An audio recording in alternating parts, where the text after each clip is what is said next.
Hello and welcome to Book Circle. I'm Earl Weinberg. This time we will continue our reading of Storm in the Village by Miss Reed. Chapter 13. Fairacre Speaks Its Mind. The Thursday of the parish meeting was also the last day of term. The children were excited, chattering like starlings, and bustling between their desks and the wastepaper basket as they put all in order. The cupboards gaped open as Ernest and Eric packed away the books for their 7 weeks' rest. Linda Moffat was removing pictures from the partition between the two rooms. Patrick was cleaning out the fish tank at the stone sink in the lobby and holding a noisy conversation with Joseph Coggs, who was washing inkwells in the playground. Miss Jackson's infants were equally busy and vociferous, and we were only too thankful when playtime came and we could refresh ourselves with a cup of tea. Miss Jackson had been in a black mood ever since Miss Crabb's visit. The friends had parted civilly enough on the Monday morning, and my guest's outburst had not been mentioned again. I had received a thank you letter in which I was relieved to find there was no reference to Miss Jackson. That young lady was going about her affairs with a stony face and, I suspected, an equally stony heart. She was in a pitiable plight, and I was glad to hear of her holiday plans. "My parents have taken a house by the sea for a month," she told me. "I don't quite know what I should be doing, but I've decided to go there. They always like me with them," she added, with the breathtaking assumption of the young that their parents find them indispensable. I remembered that a holiday with Miss Crabbe in Brittany had been mooted earlier in the term, but obviously this had fallen through. The month by the sea, I thought, should give poor Miss Jackson time to sort out her tangled emotions, but I felt very sorry for her parents. The vicar called in to take the final day's prayer and to wish everyone a happy holidays. "And the same to you, sir," bellowed Fairacre School in a combined roar. Their faces beamed and their eyes shone so brightly that an outsider might suppose that their school hours normally consisted of back-breaking labor and physical tortures devised by their two sadistic teachers, so obvious was their relief at having a holiday. Clutching their possessions to them, they scrambled headlong to the door and out into the sunny playground. The vicar smiled benignly as their excited cries floated back to us. "Good children," he commented, "all good children. Shall I see you at the meeting, Miss Reed?" The meeting to discuss the proposed housing site was held in the village hall, an unlovely corrugated iron building which had faded from a hideous beetroot red to a color resembling weak cocoa. There was an unusually large number of Fairacre people in the hall when I arrived. On most occasions, a village meeting consists of a dozen or so, but this evening there were about 4 times that number, and seats were getting scarce. Mr. Willett seemed to be in charge of the seating arrangements and led me toward the front where Mr. and Mrs. Maughan were already seated. One chair stood vacant beside Mr. Maughan at the end of the row. We greeted each other, and Mr. Willett politely held my chair while I sat down. "Between two fires," commented Mr. Willett with misplaced gallantry to Mr. Maughan, who smiled vaguely. Mrs. Maughan, however, turned a frosty glance upon Mr. Willett and another, hardly less cold, upon her innocent husband and me. I remarked feebly that the evening was dark and was not answered. At this moment there was a stir by the door, and the vicar and his wife entered. He made his way briskly to the chairman's seat, followed by Mr. Lamb, bearing a sheaf of papers.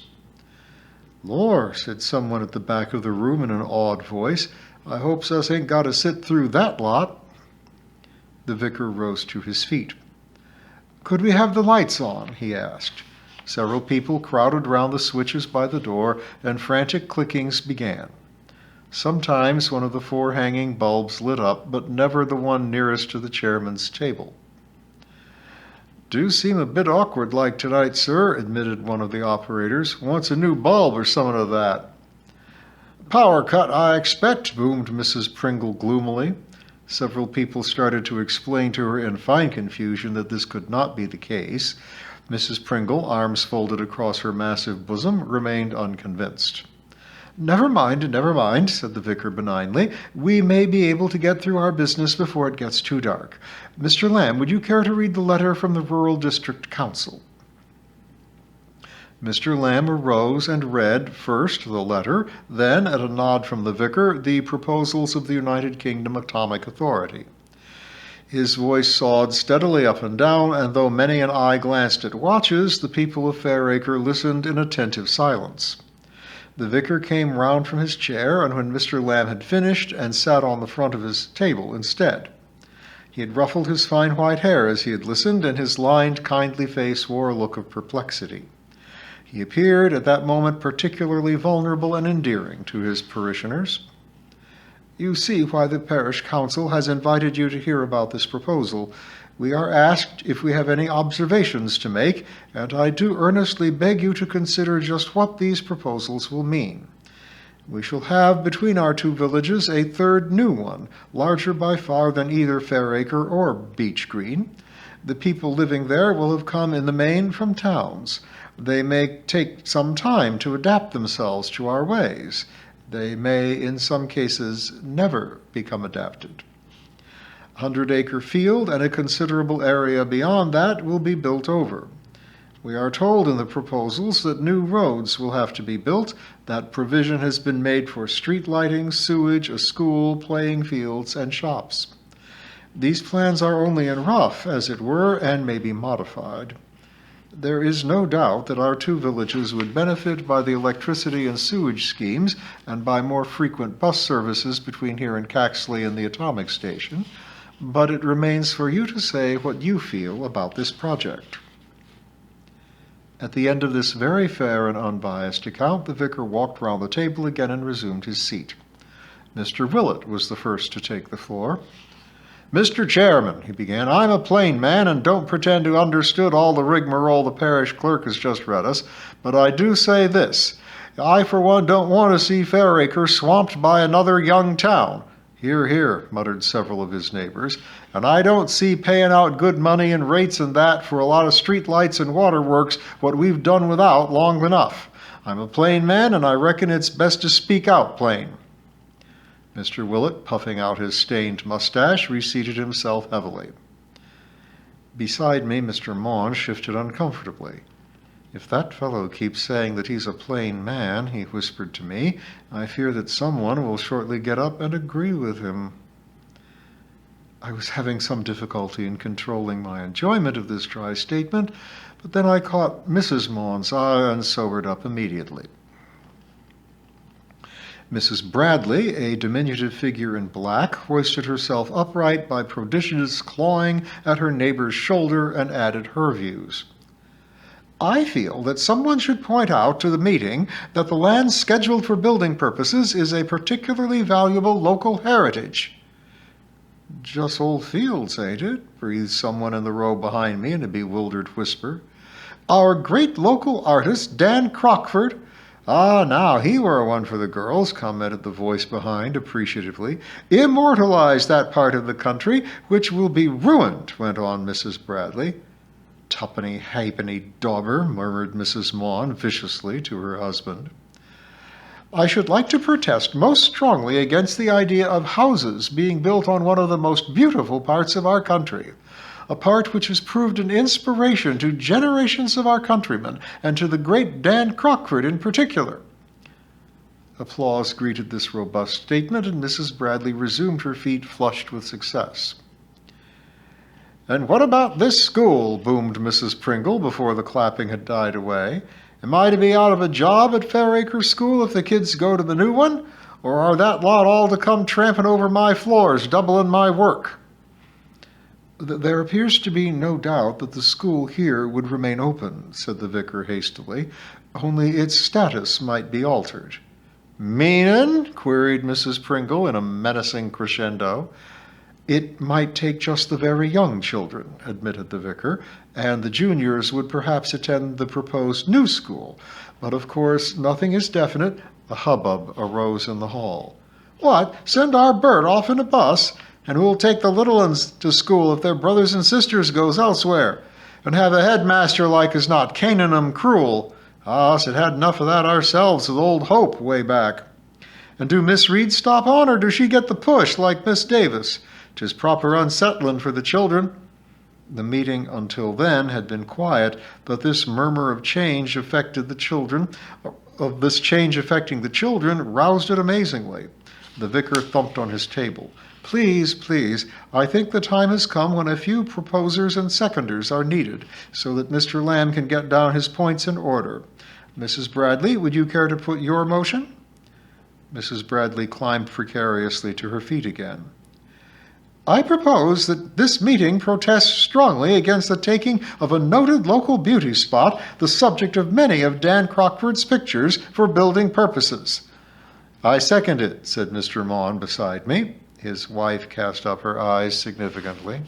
"I propose us protests on the grounds of expense, rates and that," put in Mr. Willett. "Voting first, please, on Mrs. Bradley's proposal," said the vicar gently. All hands were raised. "Now Mr. Willett's." Mr. Willett put his proposal in rather better terms this time. Mrs. Pringle seconded it, and it was passed unanimously. Mrs. Moffat, chic in a coral-colored coat, rose to frame her protest against the possible alteration in the status of Fairacre School and its effect on the pupils and village life in general. It was seconded, surprisingly enough, by Joseph Cogg's father. Mr. Lamb scribbled busily at the table, his tongue slightly out and writhing as he wrote. "And tell him," shouted an unknown stalwart from Beech Green, who appeared to be under the impression that Mr. Lamb was taking down a letter direct to the authority involved and was hurrying to catch the post. "Tell him we're all right as we are and don't want the place mucked up with a lot of toffee-nosed types from town." "Could you put that a little more formally?" suggested the chairman. After a certain amount of murmuring, a proposal was put forward in more orthodox terms, and it was seconded and carried. At that moment there was a disturbance by the door, and in stumped the figure of old Mr. Miller, the owner of the land under discussion. "Sorry to be late," he barked. "How far are we, Chairman?" "We are putting down our proposals," the vicar told him. Mr. Miller took a deep breath, and his eyes flashed fire. "Then here's the biggest one," he roared. "That's been my farm and my family's farm for generations. I do more than protest against good farmland being put under buildings. I'll see them damned first." There were one or two indrawn breaths from those ladies of refinement, including Mrs. Pringle, who objected to such strong language. Mr. Miller, red in the face and brandishing his arms, was about to continue his diatribe when the vicar broke in gently. "Perhaps you would put that in the form of a proposal," he suggested. Mr. Miller was attacked by a paroxysm of coughing, and someone helped him to a chair. "You do it," he gasped to Mr. Roberts, who approached him. And so it was a fellow farmer who added Mr. Miller's heartfelt protest to the list, which lengthened under Mr. Lamb's hand while the irascible originator lay back in his chair and nodded his shaky head vehemently as he listened. "Poor old chap," whispered one woman to another. "'Tis too bad he's got to put up with this at his age. Right's right, after all, and he should keep what's his." The meeting drew briskly to its close, and I had never seen Fairacre so stirred. The people, normally so docile and monosyllabic, were unusually heated, and spoke up bravely. Slow to kindle, once their hearts were fired, they blazed strongly. The vicar spoke again. "If there are no further comments, I think we will ask Mr. Lamb to send our protests to the Rural District Council and close the meeting. I do so hope that we have been guided aright, and I thank every one of you who has come here tonight to put his wisdom and experience at the disposal of his neighbors. May the hand of the Lord guide our path." "Amen," said a number of people fervently, and the vicar stepped down from the platform. Soberly, the villagers made their way out into the summer twilight. The vicar had hurried directly to Mr. Miller after the meeting and was insisting that he rested at the vicarage before returning to his home.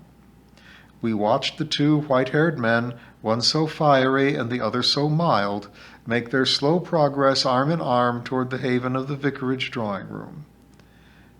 "I shall go home and make a nice cup of tea," announced a woman to her neighbor. "I feel fair twizzled up inside after all that." The first day of holidays dawned bright and fair. I made up my mind to spend it alone, savoring to the full the exquisite pleasure of being free. To those who have never had to undergo regular employment with set hours of work, the glory of not being clock-bound cannot be truly appreciated. I looked gleefully at my kitchen clock as I took a leisurely breakfast at 9 o'clock and thought to myself, yesterday at this time I was marking the register. I wandered round the dewy garden, admiring the velvety dark phlox just coming into flower, and getting an added fillip from the thought that normally I would be setting about an arithmetic lesson at the stern behest of the timetable on the wall. It is heady stuff, freedom, this cocking a snoot at clocks, bells, whistles, timetables, syllabuses, and all the other straitjackets curbing the gay flow of time. I sauntered through the village, swinging my basket as St. Patrick's clock struck 11 o'clock. Time to bring them in from play, warned my teacher's shadow. And rats to that, chortled my exuberant holiday self. What bliss it was to be at large in Fairacre on a Friday morning instead of cooped up in a dark school. It was fun to see the difference in the village at this time of morning. The sun slanted from a different angle, winking on the brass knocker of Mr. Lamb's door, a beautiful lion's head with a ring in its mouth, which I had not noticed before when the sun had slipped further round. In a cottage window stood a cactus plant which I had noticed before, but now, with the sun shining full upon it, two vivid orange flowers gaped like young birds' beaks in the warm benison. On the other side of the village street, a topiary hedge, finely clipped into towers and battlements, cast its black shadow upon the sun-drenched road, and a young thrush with jeweled eyes sheltered in the cool shade there. Other Fairacre folk were still about their everyday businesses. From the post office came the irregular thumping of Mr. Lamb's date stamp as he hastened to get the mail ready for the van. The clinking of brass weights came from the grocer's, and the whirring of the coffee grinder, accompanied by the most seductive of food smells.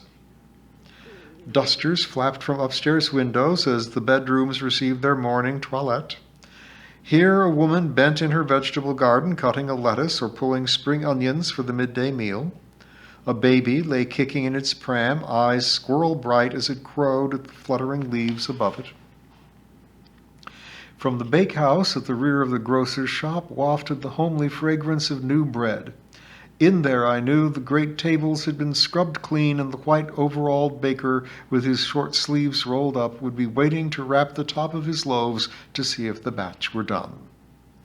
And at the far end of the village, near Tyler's Row, I caught a glimpse of Mr. Rogers the blacksmith, in dusky contrast to his equally hot bakehouse neighbor, standing at the door of his forge to get a breath of fresh air. Nothing can beat a village, I thought, for living in. A small village, a remote village, a village basking as smug and snug as a cat in morning sunlight. I continued my lover's progress, besotted with the village's charms. Just look at that sweeping willow plumed like a fountain, that lime tree murmurous with bees, that scarlet pimpernel blazing in a dusty verge, the curve of that hooded porch, the jasmine. In fact, look at every petal, twig, brick, beam, thatch, wall, pond, man, woman, and child that make up this enchanting place. My blessing showered upon it all. It was the first day of holidays. Chapter 14. A Day of Catastrophe. I was to look back with longing upon that first halcyon day in the week that followed, for the clouds gathered with alarming speed. On that Friday evening I had driven to see Miss Clare and was shocked by the change in her.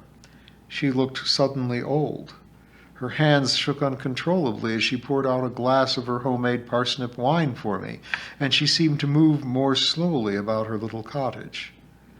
"It's a touch of rheumatism," she said, dismissing my anxious inquiries, "and I haven't slept well lately." "Is it that wretched girl?" I asked. "Hilary? No, not really. She hasn't mentioned that Franklin fellow again, but I think that little tiff with Miss Crabbe upset her more than she'll admit. I don't know what it was all about, and I didn't inquire." I did not enlighten Miss Clare either, but a vision of Miss Crabbe's distorted and furious countenance flashed into my mind uncomfortably. "Anyway," continued Miss Clare, "the child went off very happily this afternoon to her home, and the family go off to the sea for a month on Monday. I believe it will do her good." I pressed her to come and stay with me for a few days and have a rest. I had a clear week in Fairacre before I went away for my own holiday, and I knew I should go more happily if Miss Clare were less frail. But she would have none of it. "No, no, my dear, though it's sweet of you to offer to have me. Now that I'm alone and can get up a little later and not bother with quite as much cooking and shopping, I shall soon pick up." She agreed to come to tea during the following week, and I had to be content with this. But I drove back to Fairacre far from easy in my mind about my old friend's health and happiness. I woke the next morning still worried about Miss Clare, and within an hour or two had yet another disturbing incident to perturb me. Mr. and Mrs. Maughan were in the butcher's shop when I went there to buy my weekend joint. Amy was coming over from Bent to have lunch with me, and I was out early to do my shopping. Mrs. Maughan, never particularly affable to me, was even less amiable than usual. Mr. Maughan, to my surprise, was in a bantering mood quite unlike his normal vague days, and I could sense that the couple were on edge with each other. Mrs. Maughan prodded a piece of beef with a disdainful finger as Mr. Maughan greeted me with unnaturally high spirits. "Well, well, well, Miss Reed, what a morning, eh? Just right for a trip to the sea." Mrs. Maughan sniffed, and I said guardedly that it was indeed a fine morning. "Another trip to Beresford would be just the thing," said Mr. Maughan, with one eye on his wife. I disliked this teasing very much, particularly as he was using me to annoy his wife. The butcher looked at me as though I were Jezebel. "We had a most enjoyable trip together last year," continued Mr. Maughan, addressing his wife. "I really believe Miss Reed would come again if I asked her nicely." Mrs. Maughan grew red and her mouth tightened. I was no more pleased than she was, and looked steadily at her facetious little husband. "I fear you flatter yourself, Mr. Maughan," I said, and then felt a brute as his face fell under this pinprick to his self-esteem. "I'll call later," I said to the butcher, and left the shop and the Maughans as quickly as I could. Amy was in one of her "what a pity you aren't married" moods when she arrived for lunch, particularly irritating after Mr. Maughan's earlier exhibition of male conceit. "Now, James," she told me, attacking the beef with gusto, "is absolutely devoted and seems to get fonder of me as the years go by." With a heroic effort, I desisted from reminding her of several unhappy occasions when she had endured James's lapses from strict fidelity.